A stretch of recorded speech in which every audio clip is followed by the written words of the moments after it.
Remuneration ಅಂತ ಕೇಳಿದ್ರೆ ಅವ್ರಿಗೆ ಕೋಲಿಸ್ಕೊಂಡ್ ಹೊಡಿತೀನಿ ನೋಡಿ ಯಾರಂತೆ. ಸೀರಿಯಸ್ಲಿ ಎಲ್ರು ವಿಡಿಯೋ ಮಾಡ್ಕೊಳ್ರಪ್ಪ ಇದು. Sweet of you, thank you so much.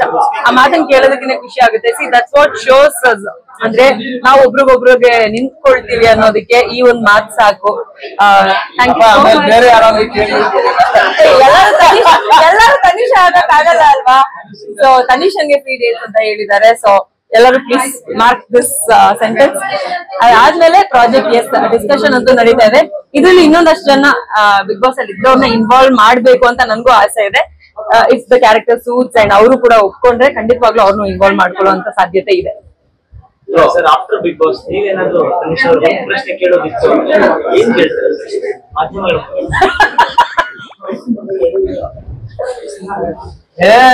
ಹೆಂಗ್ ಹೇಳಿ, ಏನು ಪ್ರಶ್ನೆನೂ ಇಲ್ಲ ಉತ್ತರನೂ ಇಲ್ಲ, ಹೆಂಗಿದಾಳೆ ಹಂಗೆ ಇದ್ರೆ ಸೂಪರ್. ಏನ್ ಮನ್ಸಲ್ಲಿ ಏನ್ ಫಿಲ್ಟರ್ ಇಲ್ಲ, ಏನ್ ಅನ್ಸುತ್ತೆ ಅದನ್ನ ನೇರವಾಗಿ ಹೇಳ್ತಾರೆ. ಹೃದಯಕ್ಕೂ ಯಾವ್ದೇ ಅನ್ಸಿದ್ ಹೇಳ್ಬೇಕು. ಯಾರೇ ಆದ್ರೂ ಹಂಗ ಹೇಳಿದ್ರೆ ನನಗೆ ತುಂಬಾ ಇಷ್ಟ ಆಗುತ್ತೆ, ತುಂಬಾ ಪ್ರೀತಿ ಕೊಡ್ತಾರೆ. ಅದೇ ರೀತಿ ಅವ್ರಿಗೆ ಎಲ್ಲೋದ್ರು ಬೆಂಕಿ ಬೆಂಕಿ ಅಂತಾನೆ ಕರೀತಾರೆ. ಬಿಗ್ ಬಾಸ್ ಮನೆಯಲ್ಲೂ ಬೆಂಕಿ ಹಚ್ಚಿ ಫುಲ್ ಉರ್ಸಾಗಿದೆ ಇವಾಗ.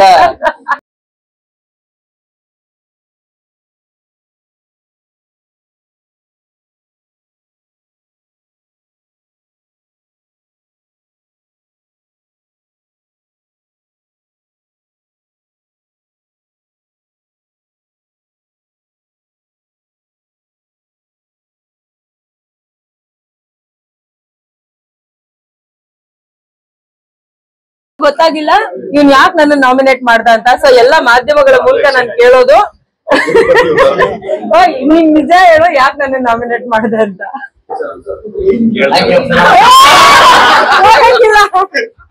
ಪ್ರಶ್ನೆ ಕೇಳ್ದೆ ತಾನೆ, ನಾನು ಉತ್ತರ ಕೊಡ್ಬೇಕು ತಾನೆ. ಎಸ್, ಕೆಲವೊಂದು ಪ್ರಶ್ನೆಗಳಿಗೆ ಉತ್ತರ ಕೊಡದೆ ಇದ್ರೆ ಅದೇ ಸರಿ. ಮಚ್ಚ ನೀನ್ ಪರ್ಸನಲ್ ಆಗಿ ಕೊಡ್ತೀನಿ, ಮೀಡಿಯಾ ಮುಂದೆ ಯಾಕೆ? ಆದ್ರೂ ನಿನ್ನ ಅವಾಗ ಆಗ್ಬೇಕಾಗಿತ್ತು, ಅದಾಯ್ತು. ಅದಾದ್ಮೇಲೂ ಹೊರಗಡೆ ಬಂದ ಮೇಲೆ ನನ್ನ ಮೇಲೆ ಯಾವ್ದೇ ಕೋಪ ಇದೆ. ಆಸ್ ಎ ಫ್ರೆಂಡ್ ಹೊರಗಡೆ ಬಂದು ನನಗೆ ಸಪೋರ್ಟ್ ಮಾಡಿದ್ದಾನೆ. ಗಂಡು ಹುಡುಗಿ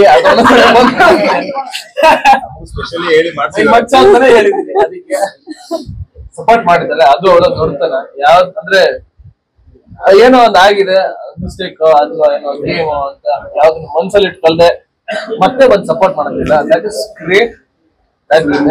ಗ್ರೇಟ್ ಪೊಟೆನ್ಶಿಯಲ್ ಬೇಕಾಗುತ್ತೆ, ಗ್ರೇಟ್ ಪರ್ಸನಾಲಿಟಿ.